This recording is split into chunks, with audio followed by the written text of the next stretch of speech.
Hano Minister murakoze cyane ku kwemera interview kugira ngo tuganire kuri ama muheritsemo. Turabizi ko ejo nk'abaminisitiri b'ububanyi n'amahanga b'ibihugu by'u Rwanda na Congo Kinshasa cyangwa se DRC mwabonye muri Angola ku bufasha bwa Angola muganira ku kizwe nka umutekano mu burasirazuba bwa Congo. Ariko iryo jambo rigari cyane mwatubwira ingingo mwaganiriyeho nk'abaminisitiri b'ububanyi n'amahanga ku bijyanye n'umutekano muri Congo. Murakoze. Mbere na mbere iyi ni inama ya kabiri y'abaminisitiri b'ububanyi n'amahanga b'ibihugu bitatu, igihugu cya Repubulika Iharanira Demokarasi ya Congo, u Rwanda ndetse n'umuhuza Angola. Inama ya mbere yabaye ku itariki ya 21 Werurwe ukwezi kwa gatatu, nanone ibera Angola hagati y'abaminisitiri b'ibyo bihugu bitatu, kandi nabwo mbere yaho iby'iyo nama, izo nama z'abaminisitiri byari byumvikanywe ho n'abakuru b'ibihugu, aho Perezida Joao Lourenço wa Angola yakiriye i Rwanda bagenzi be ba Congo n'u Rwanda, aho bemeranyijwe kuri izo nama. Rero hari inama ya mbere yabaye, hagombaga kuba iya kabiri mu kwezi kwa gatanu, ariko ntibyashoboka kuko Repubulika Iharanira Demokarasi ya Congo yanze kwiba. Iyi nama rero ya kabiri ibaye nyuma y'umwiherero wabereye Zanzibar w'ibihugu bigize umuryango wa Afurika y'Iburasirazuba, East African Community. Abaminisitiri b'ibihugu 8, abaminisitiri b'ububanyi n'amahanga ndetse n'abaminisitiri bashinzwe ibikorwa by'uyu muryango. Muri iyo nama rero abaminisitiri b'u Rwanda twari babiri, ngewe na minisitiri na munyamabanga wa leta ushinzwe ibikorwa by'umuryango wa Afurika y'Iburasirazuba, ndetse na minisitiri wungirije bita vice minister wa Congo.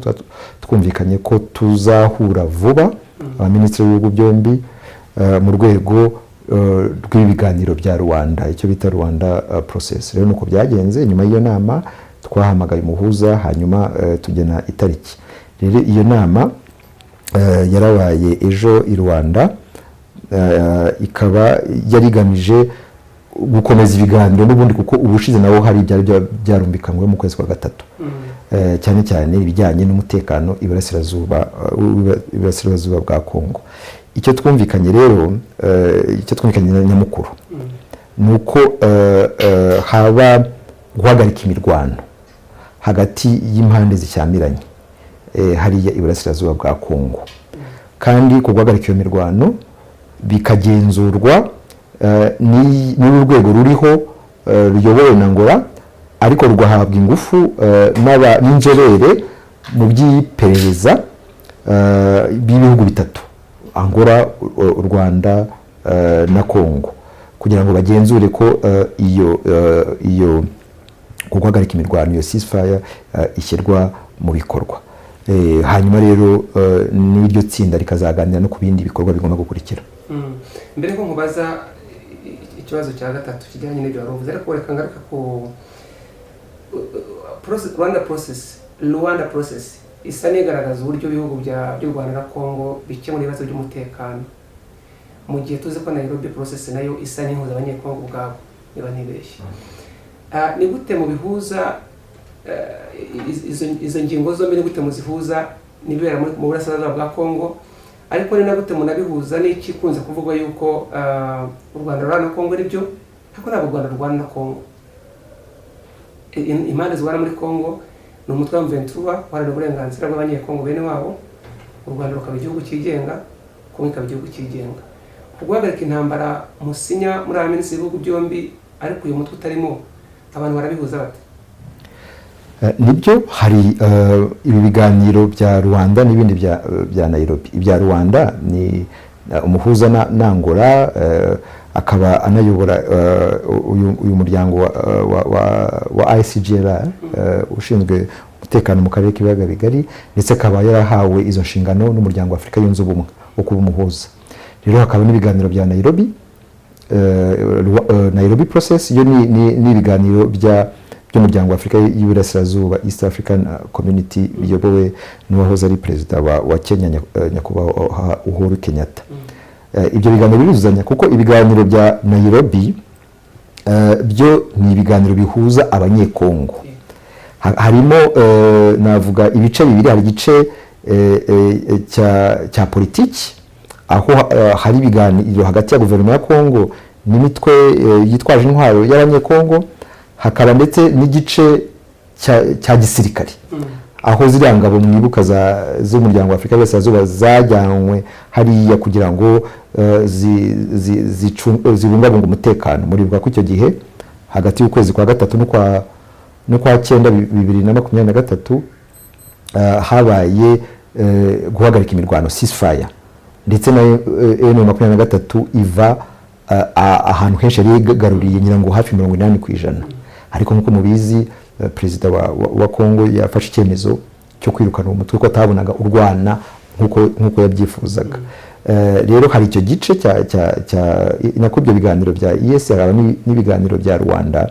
Ibiganiro bya Rwanda byo ni ibijyanye nuko kubera iyo ntambara hagati y'Iburasirazuba bwa Kongo, umubano w'u Rwanda na Kongo warangiritse kubera ko n'u Rwanda rugirwaho ingaruka n'iyo ntambara.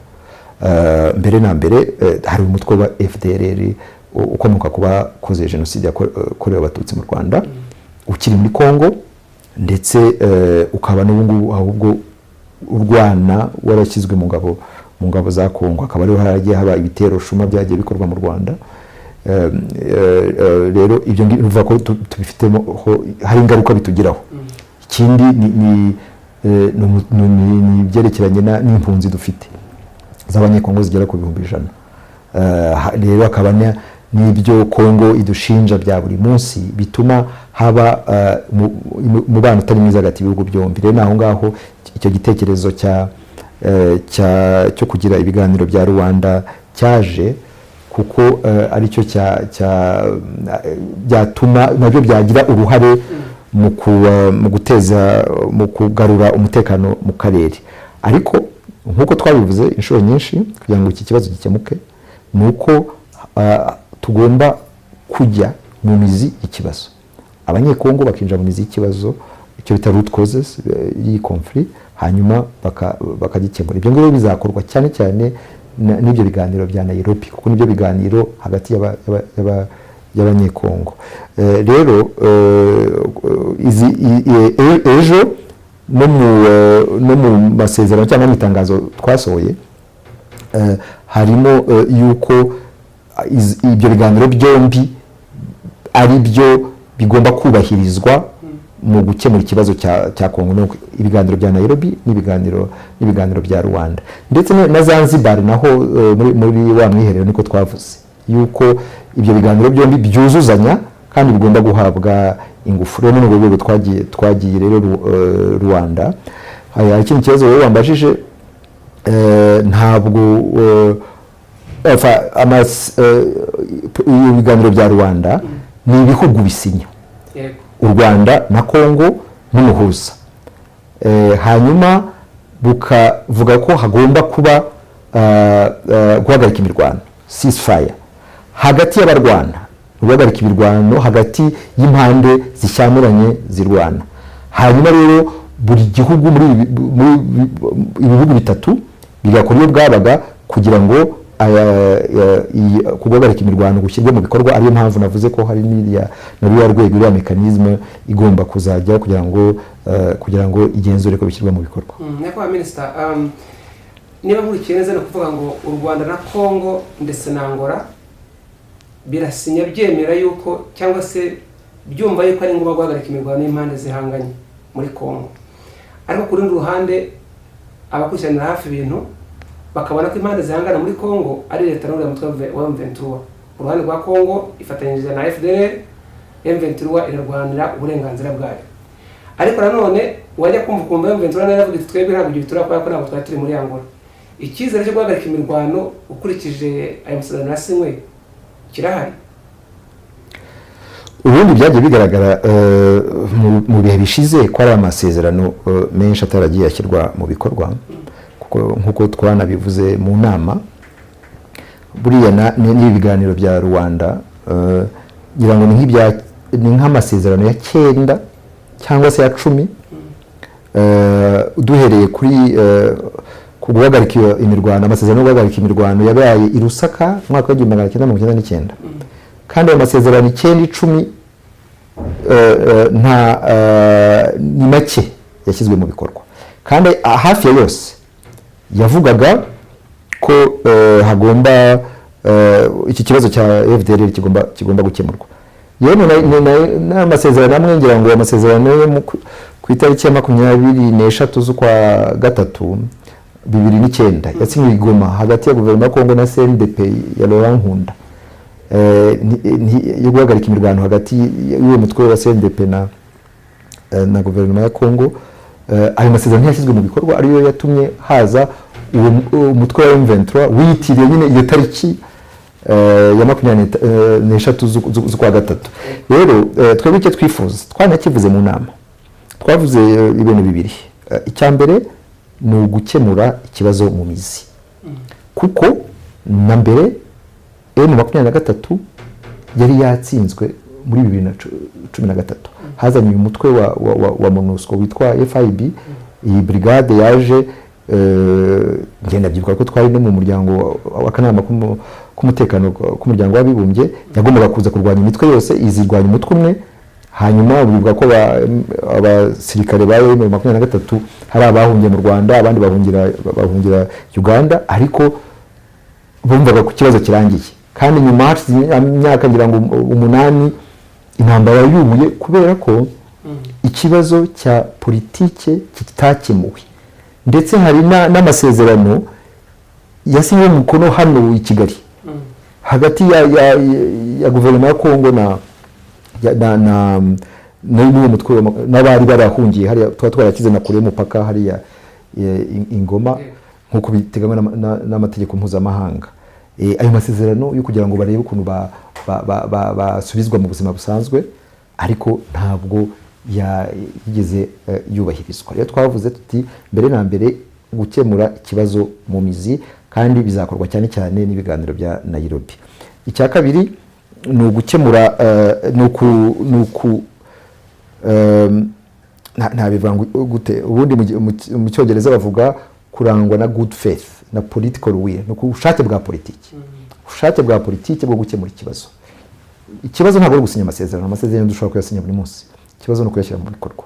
Rero nicyo twifuza, dukeka cyangwa twifuza yuko nyuma y'ibiganiro twagize ejo noneho impande zose izumva ko ibyiza ari uko noneho twashyira mu bikorwa ibyo twiyemeje, duhereye kuri guhagarika imirwano, ariko n'ibindi bibazo by'imizi bijyana ku mizi y'ikibazo kugira ngo ikibazo gikemuke burundu. Dusoza n'icyo ngiye kubaza nyakubahwa Minisita, mvuga ngo ikintu cyo guhagarika cyangwa se gushaka umuti w'ikibazo uhereye mu mizi ni ikintu cyakunze kuvuga cyane, uyu munsi kiracyavuga ndetse no mu kiganiro bigarutseho muri rusange, ariko biragaragaza ko ari uguhagarika imirwano by'agahenge cyangwa se by'akanya gato.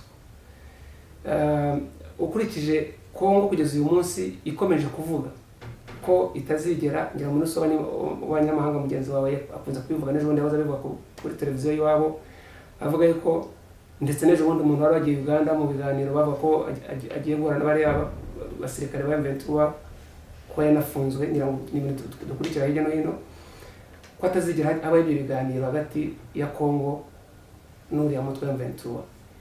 Aya masezerano yo mwasinye ejo uko guhagarika agahenge ko hari igifatika cyaba kigaragaza icyizere cy'uko noneho igihe kizagira impunzi ziri mu Rwanda ndetse no mu bihugu bitandukanye by'akarere zigasubira iwabo?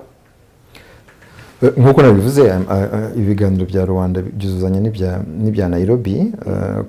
Kuri ibiganiro bya Rwanda byo bijyanye n'ibibazo bireba ibihugu byombi, cyane cyane nk'ibibazo bya FDLR, wenda tuzajya no ku ibibazo by'impunzi, ibibazo bireba ibihugu byombi. Ariko mu kibazo kireba abanyekongo cyo gukemura ikibazo burundu, kuko iyi ubushyamirane n'intambara bimaze imyaka igera kuri 30, kandi ngira ngo muribuka ko abari bakoze jenoside yakorewe abatutsi mu Rwanda bagiye bafite intwaro ntibazamburwa, ahubwo bayobora n'inkambi bakajya batera ibitero mu Rwanda. Rero aho ngaho kugira ngo icyo kibazo kizakemuke burundu ntabwo ari ibiganiro bya Rwanda bizakemura byonyine, kuko hari no kureba ikibazo mu mizi. Rero n'ibyo biganiro bya Nairobi baticaye abanyekongo hagati yabo ngo barebe ibibazo byo muri kariya gace ka Kongo, ihohoterwa ry'abanyekongo bavuga ikinyarwanda, imvugo z'urwango, ibindi bibazo bijyanye n'imiyoborere, kuko hahora havugwa uyu mutwe wa M23 ariko hari imitwe irenga 250. Rero niyo bavuga ngo bakemure ikibazo cya M23 hari ibindi bibazo bisigaye. Ubwo rero abanyekongo bagomba kwicara ngo bakemure ibibazo byabo, ariko natwe nk'ibihugu byo mu karere cyane cyane ibihugu bitatu, natwe tugomba gushyira mu bikorwa byo twiyemeje kugira ngo nibura dutange umusanzu mu kugarura amahoro n'umutekano mu karere.